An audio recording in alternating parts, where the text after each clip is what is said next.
Dugaan korupsi di tubuh Pertamina Energy Trading Limited Petral memasuki babak baru di Kejaksaan Agung. Petral yang sudah dibubarkan pemerintah sejak 2015, bahkan kasusnya sudah naik ke tingkat penyidikan. Kapus Penkum Kejagung Anang Supriyatna bilang, Kejaksaan Agung juga berkoordinasi dengan KPK soal penyidikan kasus tata kelola minyak mentah di Petral. Kasus yang disidik ada di periode 2008 hingga 2015. Terkait dengan penyidikan dalam dugaan TPK di Petral, memang Kejaksaan Agung sudah menerbitkan sprindik terhadap penanganan perkara tersebut. Periodisasinya dari 2008 sampai 2015. Ini perkara baru atau pengembangan dari kasus sebelumnya, Pak? Karena kan memang baru ya. Baru ya, Pak? Baru. Kita sedang melakukan koordinasi dengan tim dari KPK. Negara sendiri apakah sudah ada sampai? Belum. Sebelumnya kasus dugaan korupsi Petral diusut KPK. Diduga ada kerugian negara dari pengadaan minyak mentah dan produk jadi kilang tahun 2009 hingga 2015. Tim Liputan Kompas TV. Dugaan korupsi di tubuh Petral diusulkan dua lembaga hukum, Kejagung dan KPK. Pengusutan kembali dilakukan setelah 10 tahun Petral ini dibubarkan. Apakah dulu sempat mengalami kendala? Kita akan ulas bersama dengan Kapus Penkum Kejagung periode 2009 hingga 2010, Jasman Panjaitan melalui sambungan daring. Kemudian juga ada Wakil Ketua KPK periode 2015 hingga 2019, Pak Saud Situmorang. Selamat pagi Bapak-Bapak. Assalamualaikum. Apa kabar? Waalaikumsalam, selamat pagi oleh Panjaitan. Ya, saya ke Pak Jasman dan juga Pak Saud. Ini kan kalau kita lihat ya, kasus Petral ini sudah lama banget gitu ya, sudah hampir 10 tahun lebih, bahkan periodenya dari 2008 hingga 2015. Saya ingin ke Pak Jasman dulu. Pak Jasman, apa biasanya yang kemudian membuat Kejagung ini menyidik kasus di perusahaan yang sudah lama dibubarkan? Kita tahu ini sudah dibubarkan sejak 2015, 10 tahun yang lalu, dalam hal ini Petral. Sebenarnya sepanjang kasus itu belum daluarsa, penyidik masih bisa mengungkap meskipun itu perusahaan itu sudah nonaktif. Yang penting bahwa ditemukan ada kerugian negara, dan kerugian negara dalam hal ini adalah kerugian negara yang dilakukan secara melawan hukum, bukan karena risiko bisnis. Itu yang jadi tidak ada masalah, apalagi cuman berapa tahun gitu. Oke, apakah tidak kasus Petral ini? Apakah tidak akan ada kesulitan begitu ya soal pemeriksaan terhadap saksi, kemudian membuka kembali dokumen-dokumen yang lalu begitu ya, apalagi 10 tahun. Jadi pertanyaan saya kemudian akan mengarah begini, sebenarnya siapa yang akan dibidik? Ya siapa yang berbuat? Ya, siapa berbuat apa kan gitu. Jadi di dalam kasus itu tentunya ada orang-orang. Ada orang misalnya dia menginginkan. Makanya yang pertama di dalam tindak pidana itu ada niat melakukan kejahatan. Dalam rangka melaksanakan niatnya itu, maka dia melakukan perbuatan melawan hukum. Melanggar beberapa ketentuan-ketentuan. Dan gitu Mbak Adisti. Oke, pada saat Anda menjabat sebagai Kapus Penkum beberapa periode waktu itu begitu, apakah Anda juga sudah mendengar sebenarnya ada yang tidak beres dalam pengelolaan minyak mentah ini di Petral, dan apa sebenarnya menjadi penghambat kala itu? Jadi sebenarnya waktu saya jadi Kapus Penkum belum muncul. Namun yang kasus Petral itu memang ya dari dulu kita sudah tahu. Nah, disinilah yang saya katakan, kenapa itu misalnya terlambat? Adanya kurang berani dari pihak kejaksaan. Kurang berani. Kenapa kurang berani? Karena Jaksa Agung itu diangkat dan diberhentikan oleh Presiden. Nah, beda halnya dengan Kapolri, Panglima, Ketua Mahkamah Agung. Ini juga perlu kita perbaiki kalau kita mengharapkan adanya keberanian Kejaksaan Agung untuk mengangkat suatu kasus gitu. Jadi di sini saya lihat RI1 sekarang kelihatannya memberikan peluang kepada Jaksa Agung sehingga dimungkinkan Jaksa Agung untuk mengungkap semua kasus-kasus itu. Oke. Dulu waktu saya direktur penyidikan, banyak juga kasus-kasus yang diintervensi oleh kekuatan-kekuatan tertentu yang kepada Pak Jaksa Agung, sehingga Jaksa Agung memerintahkan kepada direktur penyidikan untuk tunda dulu, atau katakan hentikan gitu. Itu sering saya alami waktu saya direktur penyidikan. Begitu Mbak Adisti. Oke, jadi karena memang ada dugaan intervensi di sana, kemudian kenapa kemudian Kejaksaan Agung kala itu belum punya sepenuhnya keberanian untuk bisa mengusut tuntas dari kasus ini? Sebenarnya melibatkan siapa saja orang penting itu sampai diintervensi? Ya ini kan masalah politis ya. Jadi ya siapa yang punya kekuasaan lah. Kan itu mudah banget untuk melihat itu gitu. Ya, siapa yang punya kekuasaan? Seperti yang tadi saya katakan, ya kalau misalnya diungkap, ya bisa saja copot Jaksa Agung kan gitu. Ya contoh itu pernah terjadi bahwa Jaksa Agung pernah dicopot hanya berapa bulan karena mengusut kasus pasir di Kepri. Ya langsung dipanggil siang, pagi-pagi, sorenya udah diganti. Nah itu pengalaman yang pahit buat Jaksa Agung sehingga dia harus hati-hati. Itu pernah dialami oleh Jaksa Agung. Oke, saya ke Bung Saud. Pak Saud, ini kalau Anda mendengar penjelasan dari Pak Jasman begitu ya, karena memang belum sepenuhnya kala itu ada keberanian untuk mengusut tuntas kasus ini karena memang ada dugaan intervensi di sana, politis di sana. Bagaimana kala itu Anda melihat kasus ini? Anda kan juga pernah bilang pengusutan di Petrol ini sebenarnya terus berjalan. Benarkah kendalanya memang ada dugaan intervensi di dalamnya? Ya, kalau kita lihat bagaimana case-nya, kalau nanti ada waktu ya untuk melihat bagaimana Petrol mengaudit itu, saya membaca auditnya detail itu dari Petrol itu ketika itu, saya nggak ada ragu case itu. Makanya kan satu nama sebenarnya sudah ditersangkakan yang terkait dengan case ini, inisialnya B itu tahun 2015 September, saya ingat sekali Oktober kita selesai di KPK, Desember ya. Terus kemudian Septembernya itu kita udah tersangkakan satu itu. Tapi dari 2019 saja dia dipanggil-panggil baru tahun 2025 tuh. Dan sampai hari ini seingat saya belum vonis juga tuh kasus. Jadi kita kalau kemudian ini quote and quote kejaksaan mengambil alih case ini, itu semua file-file yang ada, file-file Petrol yang ada di KPK itu serahkan semua ke kejaksaan, itu akan lebih cepat ini. Karena kalau kita bicara case ini bubar tahun 2015 Petrol ini, bila perlu dari tahun 2012 juga dikejar, nggak ada masalah, itu file masih ada. Tahun 2012 itu kan krisis kita itu, waktu itu SBY berkuasa, kemudian dicobalah dicari diurut-urut, ternyata Petrol ini juga termasuk melakukan bisnis yang tidak pada katakanlah value atau nilai-nilai bisnis itu sendiri. Kalaupun kita katakan bahwa kesulitan KPK harus masuk, karena KPK itu bekerja kan yang disebutnya penyelenggara negara. Oleh sebab itu si B tadi itu salah satu pengurus di Petrol, dia adalah penyelenggara negara.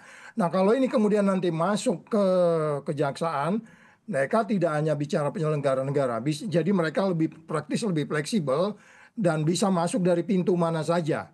Kalau KPK memang harus masuk dari pintu penyelenggara negara karena KPK dibentuk di situ, dan satu sudah ditersangkakan tahun 2015, tahun 2019, tahun 2025 baru dipanggil kembali lagi. Memang ini tanda tanya. Kita sependapat dengan pikiran Pak Lai Panjaitan tadi. Memang di sini ada masalah-masalah dikaitkan dengan seseorang yang sedang berkuasa, kemudian kasus disimpan di bawah karpet.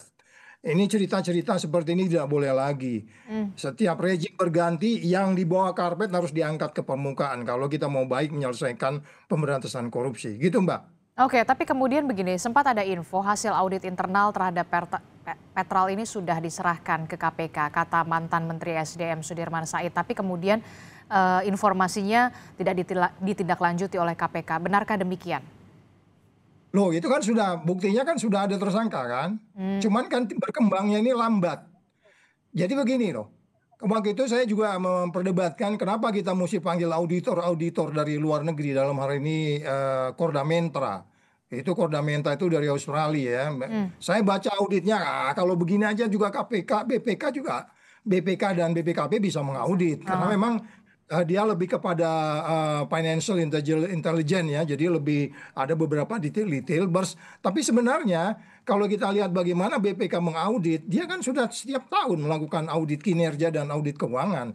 Jadi it's nothing to do with kelengkapan-kelengkapan. Ini semester seperti yang Pak Panjaitan bilang tadi, harus ada keberanian ke siapapun, baik di KPK, di kepolisian, di kejaksaan, untuk membawa semua yang berada di bawah karpet ini ke permukaan. Kalau tidak ada buktinya ya kejaksaan tidak melakukan penyelidikan juga, demikian juga KPK tidak akan melakukan penyelidikan juga kalau tidak ada dua bukti awal yang cukup untuk melakukan penindakan gitu. Termasuk juga pertanyaan saya selanjutnya, sebenarnya siapa yang kemudian dibidik dalam kasus ini begitu? Apakah memang ini masih ada kaitannya dengan mafia migas begitu dengan nama yang sama? Oh ya, itu nama yang kamu sebut-sebut itu yang katanya lari di luar negeri itu ada di situ. Oh, Karena itu ada beberapa perusahaan di Singapura itu, beberapa perusahaan, 3 atau 4 perusahaan, bagaimana mereka mengadakan pelelangan, bagaimana sistem-sistemnya, bagaimana mereka membocorkan informasi. Nanti penyidik-penyidik minta informasi yang dari KPK itu, dari Cordamenta itu, bawa semua ke kejaksaan itu mereka akan tahu. termasuk berarti Anda mengiyakan atau mengamini juga memang mafia migas dengan nama yang sama ini yang kemudian saat ini sedang dibidik terkait dengan kasus Petrol ini ujungnya ke sana. Oh iya, tahun 2015 tuh saya udah baca itu audit Cordamenta, nama itu sudah sangat familiar buat kita. Cuman kan sebagai nomini atau bermain di belakang apa namanya bisnis itu biasa modus-modus begitu. Jadi saya pikir itu sangat clear dan saya pikir kejaksaan sudah melihat benang merahnya kepada yang bersangkutan sehingga kemudian ini mempertegas. Gini loh, ini kita bicara ini kan ketahanan energi. Jadi jangan dianggap ini soal sederhana kasus ini gitu. Itu dalam pikiran kita waktu itu, tapi persoalannya kembali lagi ketika penyelenggara negara di KPK memang dia harus pintu masuknya penyelenggara negara. Which is tahun 2019 itu udah ditersangkakan dan itu yang dia bertanggung jawab dari sana nanti baru masuk berkembang. Tapi kan itu tidak berkembang di KPK, itu loh. Oke, oke. Selain dengan nama yang kita tahu sudah tahu salah satu mafia migas begitu ya yang sudah kabur lah dalam tanda kutip begitu ke luar negeri. Apa kemudian ada nama besar lainnya yang kemudian Anda melihat dibidik oleh Kejaksaan Agung dalam pengusutan kasus ini yang sudah lama berada di urutan paling bawah begitu ibaratnya antrian untuk pengusutan kasus ini pada kala itu? Ini kepada saya nanya. Iya, iya Pak Saud. Iya, ya gitu. Tadi kan Pak Panjaitan udah ngejelasin. Setiap orang yang berbuat, siapa berbuat apa, nanti pasal 55-nya akan kelihatan. Nggak adil dong kalau hanya si B tadi saja yang ditersangkakan. Walaupun sampai hari ini juga belum masuk proses pengadilan, saya juga nggak tahu atau mungkin radar saya yang salah. Jadi siapa berbuat apa semuanya harus diminta pertanggungjawaban. Kalau nggak nanti indeks persepsi korupsi kita nggak naik-naik. Karena orang bilang loh ini kok orang-orang tertentu nggak bisa begitu. Dan niat Prabowo untuk kemudian memberantas korupsi yang dia sebut ke ujung dunia manapun dan siapapun itu hanya nanti omon-omon itu Mbak. Oke, Pak Jasman, terkait dengan kasus ini kan kita tahu kemarin sudah ada 20 orang saksi yang diperiksa begitu ya. Apakah penyidik Kejaksaan Agung juga dalam tanda kutip ya ada kesulitan atau ada tantangan tersendiri yang memang harus dihadapi setelah kita tahu Petrol sudah dibubarkan, kemudian tadi juga disebutkan oleh Pak Saud Sitomorang ini akan membidik salah satu nama mafia migas yang kita tahu juga sudah terkenal sekali di Indonesia begitu. Apakah nanti akan ada intervensi lagi atau seperti apa akhirnya tidak sampai ke pemainnya dalam tanda kutip, aktor permainnya? Jadi gini, intervensi yang kalau saya mau lihat intervensi itu ada dua, intervensi kekuasaan dan intervensi duit. Nah, di sini yang kita harapkan tadi adanya suatu keberanian dan juga moral hazard daripada kejaksaan. Jadi jangan sampai kejaksaan itu tidak berani. Seperti yang kita lihat sekarang ini. Ada orang yang sudah dinyatakan tersangka, bahkan sudah terpidana, nggak bisa dieksekusi. Loh, nah itu hal-hal seperti ini jangan sampai terulang di dalam kasus Petrol. Itu yang kita harapkan. Dan kemudian juga kita berharap jaksa-jaksa ini bersih, clean, tidak boleh terima duit, tidak boleh menerima apapun. Dan saya kira kalau itu dipegang yang berani dan moral hazardnya bagus, tidak ada sulitnya ini kok. Saya selaku mantan direktur penyidikan, nggak sulit di mata saya mengungkap ini. Tadi kan sudah disinggung juga oleh Pak Saud. Dan inilah memang dasarnya. Siapa berbuat apa. Dan terus, kalau ada orang yang intervensi, ya apa yang dia lakukan? Jadikan juga jadi tersangka. Kan gitu. Karena juga ada di dalam penyertaan tindak pidana, ada aktor intelektualis, aktor yang tidak melaksanakan, tapi dia punya perang pengaruh, gitu loh. Itu deh Mbak. Jadi ini juga gak usah, jangan takut. Kuncinya jangan takut. Kita berharap kepada Pak Prabowo untuk mengungkap tuntas kasus ini. Kuncinya itu di situ. Gitu Mbak. Oke, jadi menurut Anda sebenarnya kasus ini sudah secara terang benderang kala itu, tapi kemudian tidak ada keberanian dalam Kejagung pada saat itu memang karena memang ada dugaan intervensi. Nah, Anda melihat untuk pemerintahan yang sekarang punya komitmen ke arah situ, bisa mengusut secara tuntas sampai ke aktor intelektualnya? Anda yakin itu? Ya, saya yakin. Saya yakin Prabowo berani. Saya yakin itu. Kalau Pak Saud? Karena juga Pak Prabowo juga. Ya, silakan. Oke. Pak Saud, kalau menurut Anda punya keyakinan yang sama dengan Pak Jasman di pemerintahan yang sekarang, pemerintahan Prabowo Subianto bisa punya komitmen soal ini pengusutan secara tuntas sampai ke akarnya, aktor intelektualnya di kasus Petrol ini? Mbak, saya 4 tahun di KPK itu nggak pernah nggak pernah dengar presidennya ngomong kejar kemana aja siapapun. Nggak pernah dengar saya. 4 tahun saya di KPK. Sekarang baru kurang dari 1 tahun presiden itu udah lebih dari 26 kali dia ngomong. Gua kejar lu kemanapun siapapun lu. Nah kalau lu nggak bisa ngejabarin apakah kamu tuh di KPK, apakah kamu di kepolisian atau kejaksaan, itu mesti diganti kayaknya kamu itu. Ya itu udah jelas perintahnya, apalagi gitu loh, jabarin aja. Koordinasi aja. Tadi kan saya minta ya itu barang yang di Petrol yang audit Kordamenta yang ada di KPK itu udah bawa semua itu ke kejaksaan, buka lagi, baca lagi itu.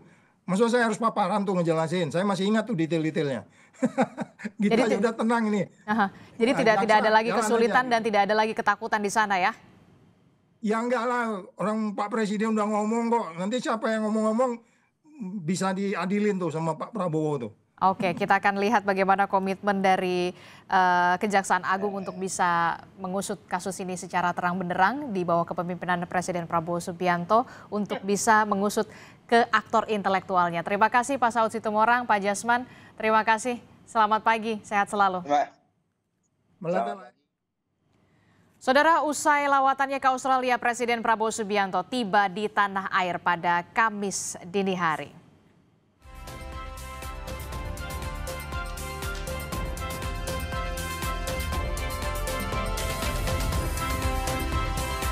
Informasi lain yang juga akan hadir, saatnya lepas dolar. Menteri Keuangan Purbaya Yudisadewa bilang, jangan pegang dolar Amerika Serikat.